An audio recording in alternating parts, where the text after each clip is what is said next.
Hello, everybody, and welcome back to the Monday Night Raw post-show review, where I go over everything that happened on Monday Night Raw. This time, it is for the October 20th, 2025 episode that went down in Golden One Center in Sacramento, California. I am your host, Josh, as always.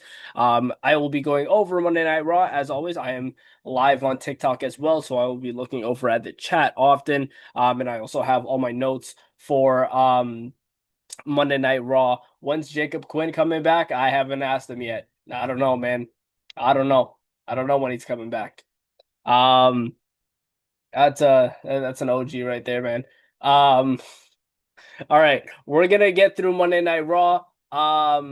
Make sure you guys are subscribed to the channel if you're not already. Hit the notification bell so you're up to date with all the videos, podcasts, and interviews that come to the channel. Subscribe to the Kayfabe Central Ko-Fi page. It's $5 minimum to subscribe to the exclusive wrestling content here. I'm going to start posting a lot more news-related stuff, especially when it's fresh news on the Ko-Fi page. So make sure you check out the Ko-Fi page as well. I'm going to be more consistent on there. Check out the Kayfabe Central Discord server. Also, I haven't been active in there either, but if you guys want a spot to chat up about wrestling, I know Rue is in there as well. You can go ahead and join up the Discord server. Make sure you guys check me out on TikTok as well. I'm currently, like I said, live on TikTok. Phoebe says follow Phoebe on TikTok. So yeah, make sure you guys follow me on TikTok. I post a lot of content over there as well as I do live watch-alongs for the weekly shows. It's been a while. I feel like it's been a while since I've done a post show, and I apologize. I didn't even do a post show for Wrestle Dream because it's just been so hectic few days. And the wrestling is catching up with me, guys. It's catching up with me. But I'm here. I have the energy tonight to do this post show, and we are going to get through Monday Night Raw. So let's go ahead and get started. We kicked off the night with Adam Pearce coming out, and he barely got a word out because arriving to the arena was the Vision without Seth Rollins, that being Braun Breaker, who was carrying the World Heavyweight Championship with him, Bronson Reed, and the Oracle Paul Heyman. They arrived to the arena. They came out. So's my karma. They came out to the arena, and Adam Pearce was like, you know what? I'm glad you're here. And he announced that same thing I reported earlier today. It came out from Fightful Select that there was talks about a battle royal that is going to happen on this episode of Monday Night Raw to determine who will face CM Punk at Saturday night's main event. That turned out to be true because Adam Pearce said Seth Rollins will be vacating. Not vacating. He said, I'm going to be stripping Seth Rollins of the World Heavyweight Championship. Those were the words that he used, and he then announced the Battle Royal later tonight. I'm going to be talking about the Battle Royal once we get there, because there's a lot of interesting things, and not even just the ending of the Battle Royal that I want to talk about. So yeah, Braun Breaker was then asked by Adam Pearce to hand over the World Heavyweight Championship. Braun Breaker, being his snarky little self, who was like, you know what, say please. So Adam Pearce said please. Braun Breaker handed the title over, and walked backstage. Now, I didn't think that this was going to be as important because I was like, okay, this is just Braun Breaker being Braun Breaker. But something happened later on in the night that actually made this promo a little bit more important as well. Obviously, it was important with the fact of it, like having, another direction for the World Heavyweight Championship and announcing the Battle Royal and that Seth Rollins is no longer champion.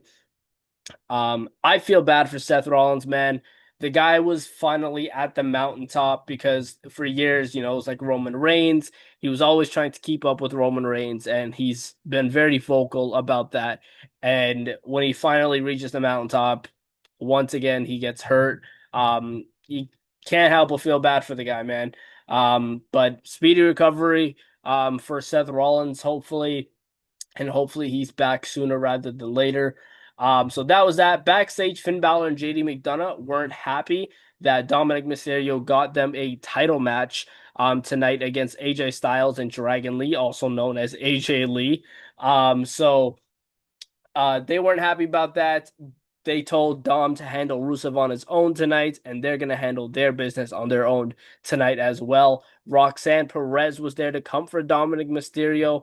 Um, She's very AJ Lee mentioned. Um, Roxanne Perez is once again looking like she's playing that Liv Morgan role. I feel like we're closer to that Liv Morgan return. I didn't get the vibe that she was going to return tonight. There's obviously no reports of anything regarding Liv Morgan tonight either. So there was also that. Um, it just didn't feel like a night that she was going to return. So she didn't. Spoiler alert, she did not return on this episode of Raw. Um, but yeah, not Becky Lynch. Roxanne Perez is getting closer to Dominic Mysterio again. We then had the World Tag Team Championship match. AJ Styles and Dragon Lee defeated the Judgment Day, Finn Balor and JD McDonough to win the World Tag Team Championships. Now, I did say even from the preview I did on my TikTok that if there was a title match on this card tonight that had had the potential for a title change, it was this match because AJ Styles is still off that high of the John Cena match. They're probably gonna want to give him something, and lo and behold, they did. I don't think that JD and Finn really defended those titles much. I think they defended it like what once maybe. So I again lackluster reign with these tag titles. Hopefully, um, we can get something better with AJ Styles and Dragon Lee.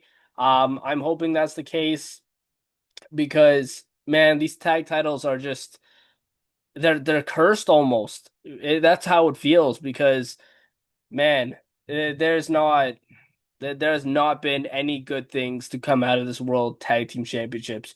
Um, but hopefully we get something better, and maybe they start just putting on banger matches with people like the New Day, the Creed brothers. I don't know what they've been. They're a fantastic tag team. You got to bring them back around as well. I think AJ Styles and Dragon Lee can have a fantastic match with the Creed brothers. So yeah, you have the tag teams available. It's just a matter of using them. Um, Phoebe in the chat says, I've got vibes for Survivor Series, but if she doesn't, then the only option left is the Rumble. Yeah, 100% agree. Um, I bet they're gonna blame Dom. Oh, 100%. The Creeds and Ivy was written off because Chad's still injured. Yeah, I don't get that though, because the Creed brothers are a good tag team on their own and they could have done pretty good stuff in the tag division by themselves until Chad Gable came back. I don't think that you should write them off to um just because Chad Gable isn't there. I feel like they're very talented on their own. Ivy Nile is somebody who I didn't expect them to have plans for anyway.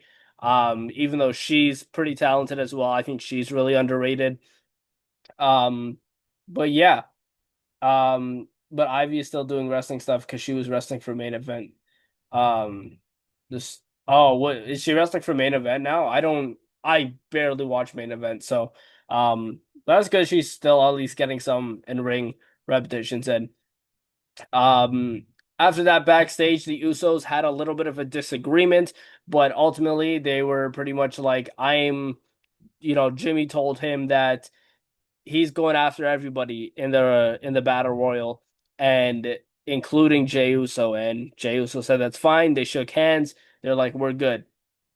That is going to also be very important come the battle royal because I have some opinions on that as well. We then went to she had a match with Lyra. I think Lyra was on main event. That's insane. That's insane.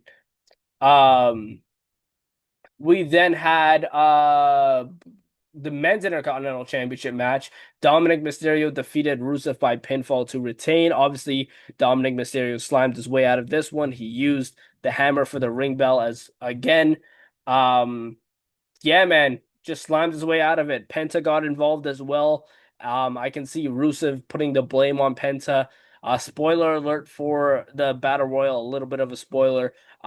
These three got into it again in the Battle Royal. So I can honestly see them setting up a triple threat match between these three for the Intercontinental Championship. Could be a good match. It could be a good match. All three of them are pretty good.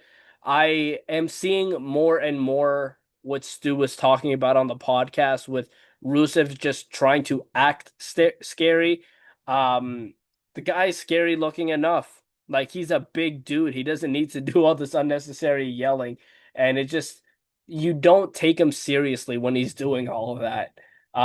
Eddie Guerrero Jr. for the win. Yeah, he's looking a lot more like Eddie in these past few weeks. But yeah, Dominic Mysterio slammed his way out again and retained against Rusev, as most of us expected. Dominic Mysterio has been doing great work with that IC title. I adore Dominic Mysterio right now. I think he's doing fantastic. Um, we then went on to the Women's Intercontinental Championship match. Maxine Dupree defeated Becky Lynch by disqualification. Now, obviously, when you win by disqualification, the title doesn't change hands. So this ended with it being a pretty solid match, and Maxine Dupree had some great looking moments. The transition from the armbar to the ankle lock was really smooth. I enjoyed that. She looked great. And then it ended with Becky Lynch hitting Maxine Dupree with the title.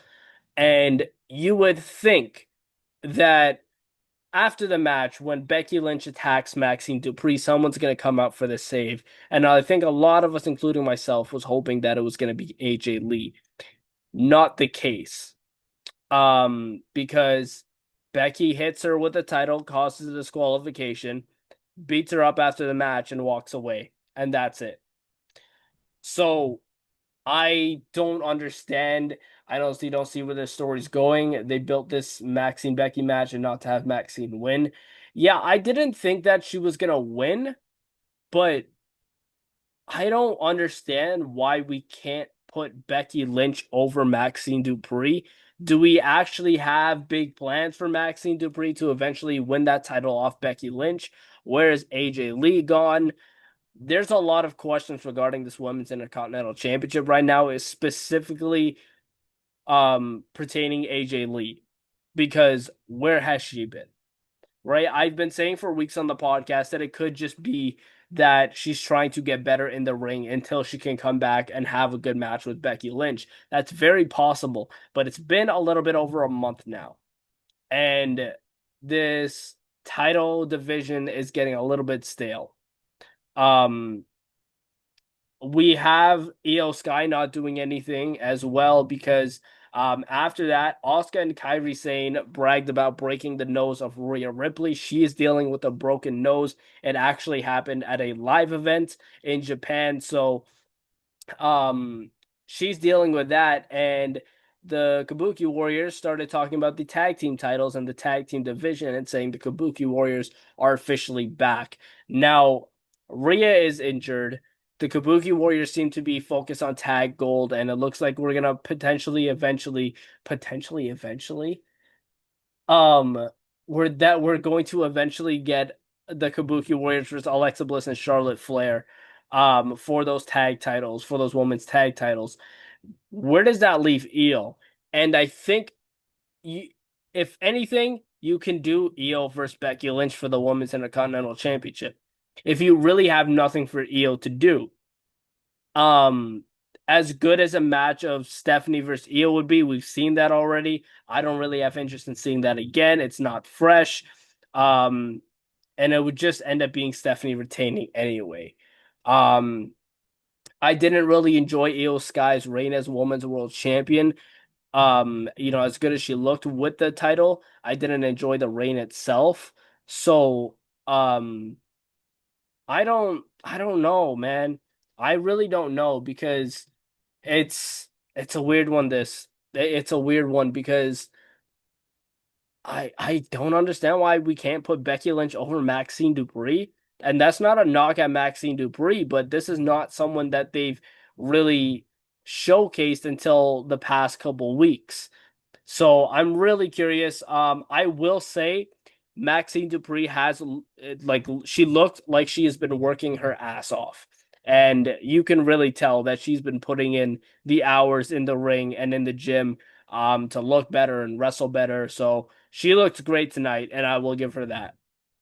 Um, which I love, mommy, but she looks so funny with the swollen face. Yeah. I have a feeling the NXT call-ups are coming within the next few weeks. Melina said Maxine reminds her of Kelly Kelly. Um, yeah, but Maxine can wrestle better. Um, did I miss something else?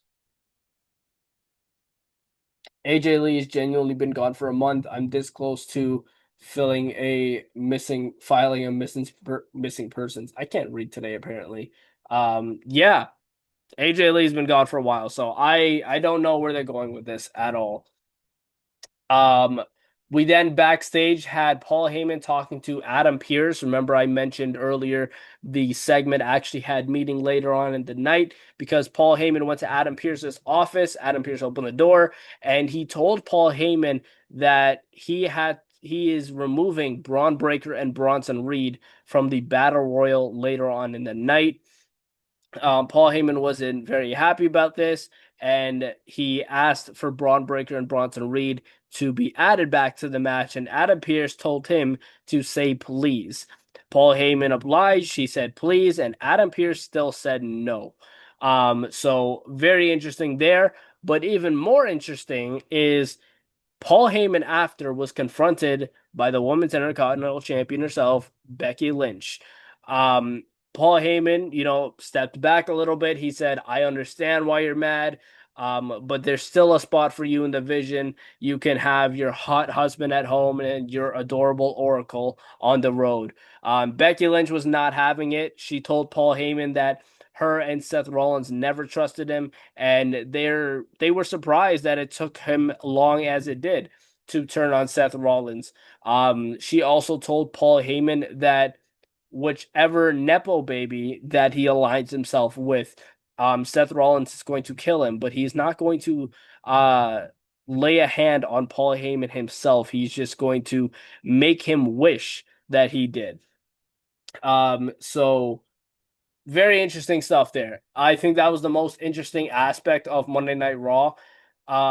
Because I was hoping they would do that. I'm like, you can't just have Becky Lynch inserted into the vision and then just quietly remove her when they turn on Seth. There's got to be some sort of confrontation, and so I'm glad that we had this confrontation, and it kind of progresses things a little more.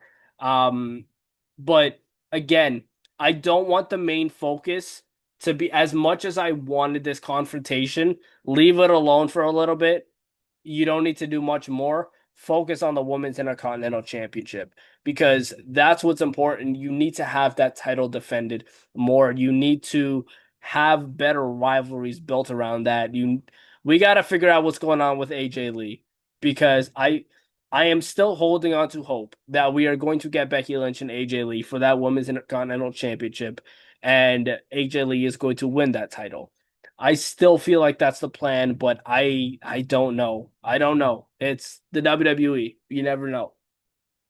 Um, After that, we had Stephanie Vaquer taking on Roxanne Perez. Stephanie Vaquer beat Roxanne Perez in a pretty decent match.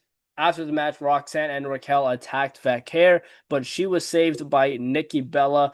We saw the report that Nikki Bella and Trish Stratus will be probably making more appearances on WWE television. We saw Nikki Bella tonight. So I don't care. Him and Scott are kind of different. Or his name we would say Stephanie Velcro. Yeah, Stephanie Velcro. Um, yeah, I don't care about this. I If you've listened to this podcast long enough, you know that I am not the biggest fan of Nikki Bella. I don't understand other than the visual aspect of Nikki Bella. I don't think that she can wrestle that well, and I don't think she has a good promo. I don't think anything wrestling related about her is good. Um, I've never I've never been a Nikki Bella fan, to be honest with you. Come on, Josh, you gotta be fearless.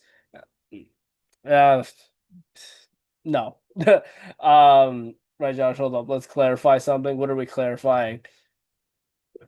Um, but yeah, that was after the match. So it seems like we're gonna get some sort of tag match with Stephanie Vaquer and Nikki Bella versus the Judgment Day. Um, I'm seeing fireworks outside of my house and I've been hearing them all night. I don't understand why we have fireworks. It's not a holiday that I know of. Nikki can wrestle. It was Becky who moved too early. I'm talking about in general for years. I've never thought Nikki Bella can wrestle at all. Um but yeah, after that, we had a backstage segment where Bailey went up to Lyra Valkyria. She was like, I know your birthday's coming up soon, so next week I have a gift for you. This really hints at a heel turn. It could be just Bailey turning on Lyra Valkyria. I didn't need this segment. I could have lived without it. This is another feud that I'm just not understanding what the point in it is. Um, it's like they don't have anything for either of these women right now, so they're just gonna have these two go at it again. Um, yeah, I don't know. I don't know. Like I know that we gotta start normalizing women's grudge matches, but at least make the build up a little bit better. Maybe I'm being too harsh. Maybe I'm being too harsh. Maybe I'm just being typical Josh and I'm being too harsh. But it's just something about this that I don't really like. I don't really like it. Um, we then had Braun Breaker asking Paul Heyman backstage. Bronson Reed was there as well, but he asked why they were removed from the Battle Royal tonight, and because the World Heavyweight Championship belongs to the Vision. Paul Heyman then brought up Brock Lesnar and what he did for Brock Lesnar. He brought up CM Punk, what he did for CM Punk, the 434-day reign. He brought up Roman Reigns and the 1,316-day reign. So he pretty much just said to Braun Breaker and Bronson Reed to be patient.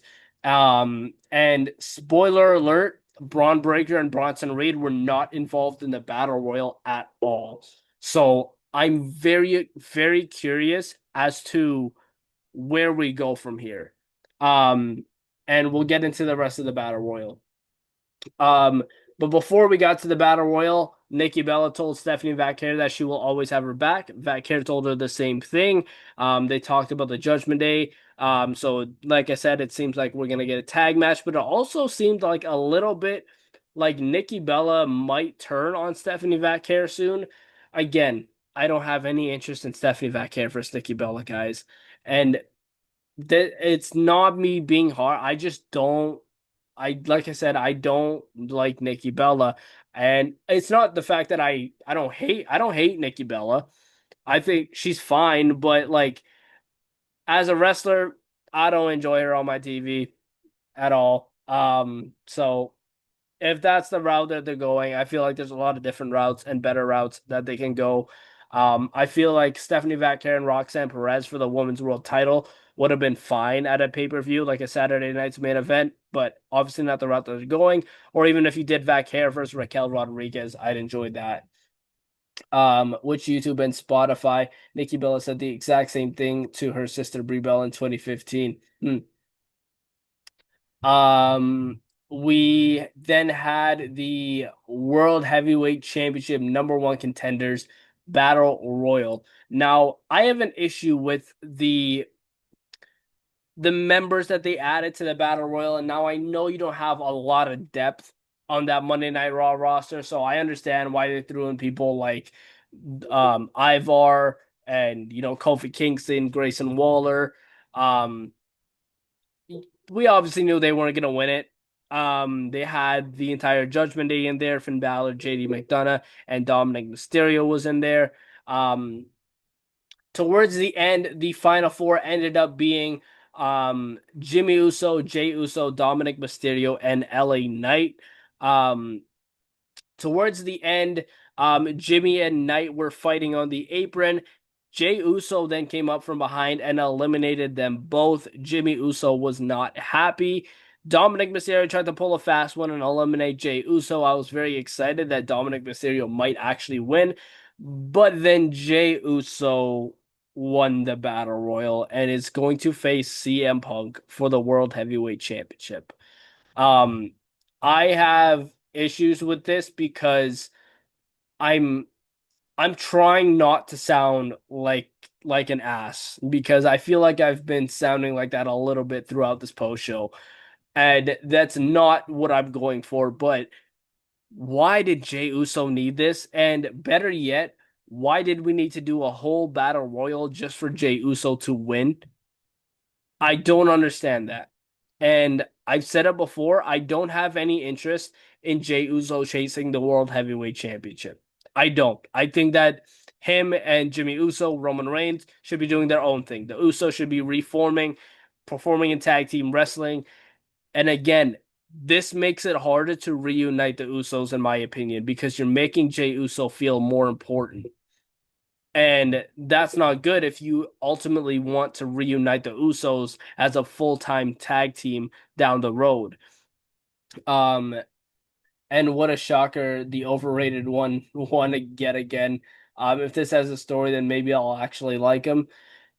Yeah, the story seemed to be here that Jimmy and Jay just can't really get on the same page. And throughout the entire and this is the point I wanted to bring out about earlier. When earlier in the night, Jimmy Uso told he's going to be going in on everybody, including Jay. Throughout this entire battle royal, Jimmy didn't lay a hand on Jey Uso. And matter of fact, he helped Jey Uso throughout this entire battle royal. So I don't understand what the point in saying that was. And I know I'm really breaking it down to the nitty gritty here, and I'm being very picky and detail oriented, but like Jimmy said he was gonna go in on everybody, including Jey Uso, but didn't touch Jey Uso, and as a matter of fact, saved him every single time in the battle royal. And then Jey Uso was the one to throw Jimmy over. I think if you didn't have Jey win, but you still had this same spot, that's a level of interest that I'd be like, okay, this is interesting now. Um, I feel like they could have just gone with like LA Knight. I would have been fine with Knight versus Punk for the World Heavyweight Championship. I thought that's the route that they were going to go in, but obviously not. Um, yeah, if this is just a way to turn him heel, yeah, I don't know. I don't know because you would think, right? And I'm trying to be a little bit logical here. You would think that um based off the battle royal that Jimmy Uso should be the one to turn heel because Jimmy saved Jay throughout the entire battle royal, only for Jay to toss him over the top rope and win the battle royal. You would think that Jimmy Uso would be the one to turn heel because I feel like that would make a little bit more sense. Um, Yeah, I don't like Jey Uso winning this. In terms of the battle royal itself, it was a fun battle royal. I love battle royals; they're one of my favorite matches. And so it was a lot of fun until the end. Why isn't Jimmy at home with his pregnant wife? Somebody's got to be working, right?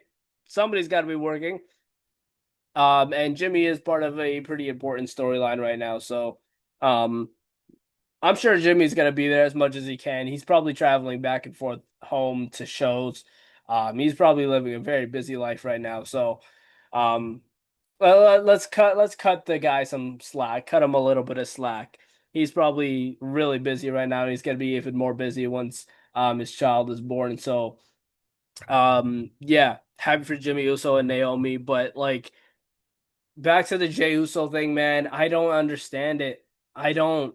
I don't know why we did this whole thing just for Jay to win. Like I said, I think LA Knight would have been the more interesting option. You could have had Punk and Knight. They were going at it. They were jaw jacking at the start of the battle royal, and Punk came out to be on commentary.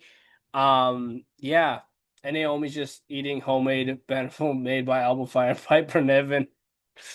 Yeah, she's living the life right now. Um, but yeah, that was Monday Night Raw.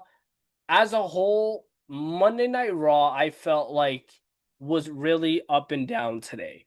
There were moments that you were like, okay, this is pretty good. And then there were moments that you were like, okay, this isn't the best. I feel like the first half of the show was pretty fun. The second half of the show is where it took a dip. And you were like, okay, it's not the greatest. So as a whole, Raw was okay. It was okay. It wasn't god awful, but it wasn't good either. It was okay. It was decent. Um, if this is an episode after the Becky Paul segment, yeah. Yeah, yeah, exactly. It was that second half of the show where it just took a dip. Um, even Vaquer and Roxanne Perez, as hot as Sacramento was tonight, they weren't really behind that match except for the Devil's Kiss. So yeah, I didn't really like or enjoy the second half of Monday Night Raw, but the first half was pretty fun. I liked it. Um, everyone in the chat, in my chat, was enjoying it. We were having a good time, and then it just took a little bit of a turn. So if this was an episode of Monday Night Raw you missed, you could probably catch up easily by things on Twitter or TikTok. I wouldn't even recommend going back and watching the whole show, to be honest with you. Um, I wouldn't personally say it's worth it to go back and watch the whole show. Like I said, just go on TikTok, go on Twitter, see what you missed, and you'll be all caught up that way. Nothing too crazy. Um, yeah, April Chenaman is AJ Lee talking to you downhill. Yeah, I'm hoping we get an AJ Lee appearance soon. I'm hoping that she comes back, that she's ready, because we haven't heard anything. Nobody's heard anything about where AJ Lee is, what she's doing, when she's coming back. So I'm hoping she's coming back pretty soon. Um, but yeah, that was Monday Night Raw. That is your Monday Night Raw post-show review. Let me know what you guys thought about Monday Night Raw in the comments below. I am not doing NXT post show reviews anymore. Just because it's a lot of post shows and that's a lot of stuff to do. But sometime this week I'm going to get Ruin Stew and see if we can find a day to do the Halloween Havoc predictions for NXT. So yeah, we're probably gonna get that done. Do our 6 out of 10. I think that's a fair score. I think 6 out of 10 is a fair score for Monday Night Raw tonight. Um, yeah, so we're gonna try and get our Halloween Havoc predictions out this week because that is taking place on Saturday. Halloween Havoc is this Saturday. It is this Saturday. So yeah, we're gonna be getting through that. I don't know when we're doing another hot takes video because, like I said, we have Halloween Havoc this Saturday. So yeah, I don't know. And I think we have a pay-per-view the next week after that as well. And I can't remember which one it is. So many things going on. But yeah, that was Monday Night Raw. Let me know your thoughts in the comments below. TikTok has been letting me know their comments in the live chat. And if the live chat is something that interests you, then make sure you guys go ahead and follow me on TikTok so you can join in on the live watch alongs. YouTube is not letting me stream yet, apparently, on YouTube to do the watch alongs there. So make sure you guys go ahead and follow me on TikTok and join in on the post show reviews and the watch alongs, all that good stuff. Check out the Kayfabe Central website as well. That's where I post all my coverage posts, articles. I posted 2 articles earlier today, so make sure you guys go check those out. Everything there is on the Kayfabe Central website. I also have a group community section on the Kayfabe Central website. If you guys want to go ahead and check that out, you guys can ask me any questions wrestling related on the Kayfabe Central website, whether it be personal wrestling opinions of mine or anything along those lines of wrestling. You guys can go ahead and ask me, even if it's news related. So yeah, go ahead to the Kayfabe Central website and go ahead and do that. If you want to, go ahead and join the group community section. It's completely free. All you got to do is put in your email, all that good stuff. So yeah, check all that out. Best NXT turn, Dakota Kai easily. Oh, best NXT turn? It's definitely up there. It's definitely up there. But there's a lot. There's a lot of NXT turns. But it's definitely up there. Definitely up there. Um, but yeah, that's gonna do it for me for this Monday Night Raw post show. Thank you to the TikTok live chat. I always talk to them for a few more minutes after I end the post show here anyway. So I'm gonna talk to TikTok live for a little bit longer, and then yeah, I'm going to wrap it up here. I will be back on Wednesday with my AEW Dynamite post show review. So until then, I will see you guys there. Take it easy.